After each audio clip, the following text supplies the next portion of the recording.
explain about the procedure text. Before we start, let us introduce ourselves. My name is Fiona. My name is Sherine. Enjoy the video! Okay, so the first one is the definition of procedure text. What is a procedure text?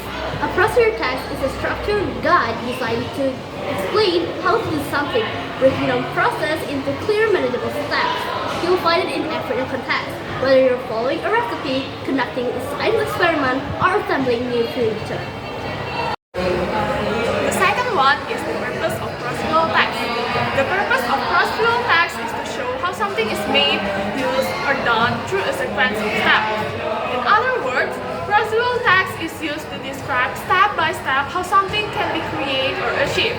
Through procedural text, you'll more easily understand and read instructions on how to do something in the correct order. Now let's move into the general structure of procedure text. The first one is goal. Every procedure text begins with a clear objective. This section sets the stage by outlining what the reader aims to achieve. Without a well-defined goal, readers might lose focus on what they're trying to accomplish. For example, in a recipe, to bake a moist cake, and a science experiment to demonstrate a chemical reaction using vinegar and baking soda. A well-stated goal helps readers understand the purpose behind the steps that follow.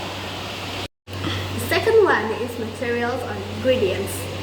Before diving into the steps, it's essential to gather everything you'll need. This section lists the tools, equipment, or ingredients required to complete the task efficiently. I will give you two examples. The first one is materials. For assembling a new furniture, materials might include screws, a screwdriver, nails, or a hammer. The second one is ingredients. For cooking, this section lists the food items and their measurements, just like a handy shopping list. Being prepared saves time and helps the process run smoothly from start to finish. The third and last one is the steps. This is the heart of your procedure text. Here, you'll break down the task into clear, actionable instructions.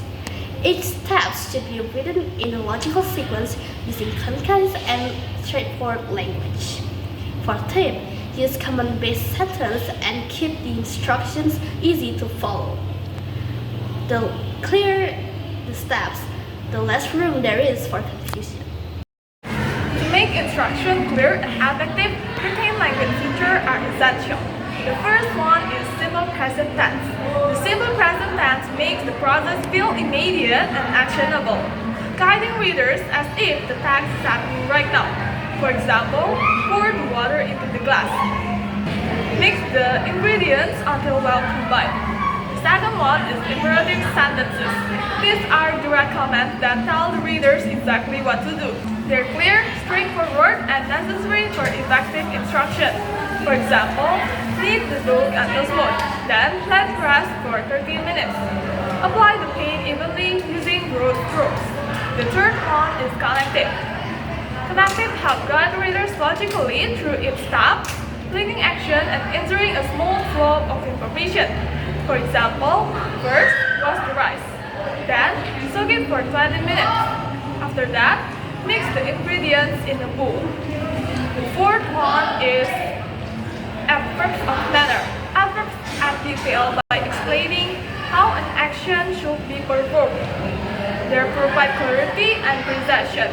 For example, slowly add the water into the flour while stirring.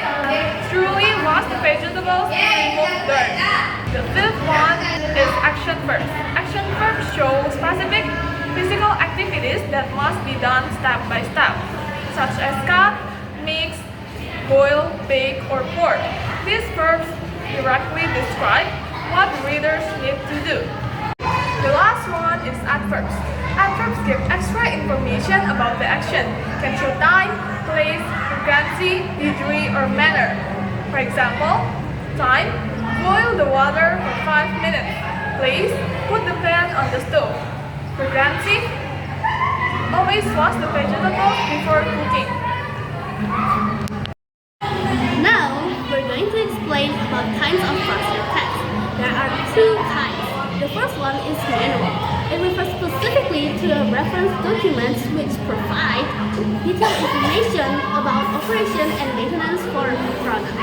So for example, how to use a blender or how to use a washing machine. The second one is tips. Tips is an essay that contains a description of procedures or operational steps in making or doing something. For example, how to make your phone battery last longer. How to tie your tie. The goal is to learn how to properly tie a necktie. The materials you'll need is a necktie. The first step is place the tie around your neck with the wide end on your right and the narrow end on your left. The wide end should hang lower than the narrow end. Cross the wide end over the narrow end, forming an egg shape. Bring the wide end under the narrow end and pull it across to the other side. Loop the wide end through the neck opening between your collar and the tie.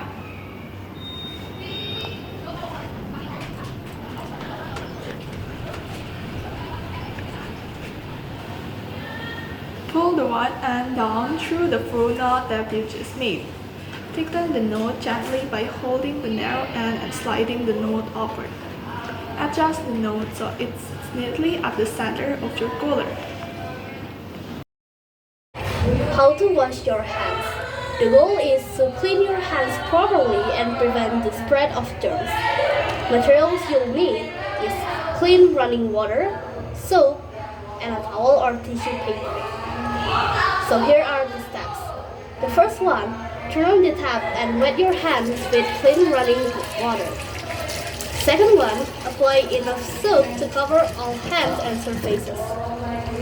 Rub your palms together. Rub the back of each hand with the opposite palm. Interlace your fingers and scrub between them.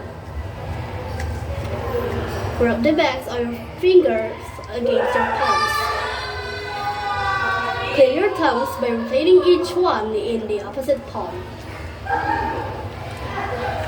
Rub the tips of your fingers on your palms in a circular motion. Rinse your hands thoroughly under running water.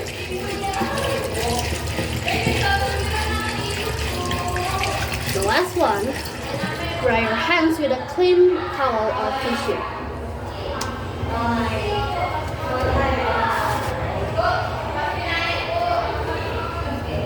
There you go. And that's all for the explanation today. We deeply apologize if there are any mistakes. Don't forget to like, subscribe, and share, and see you in the next video. Thank you!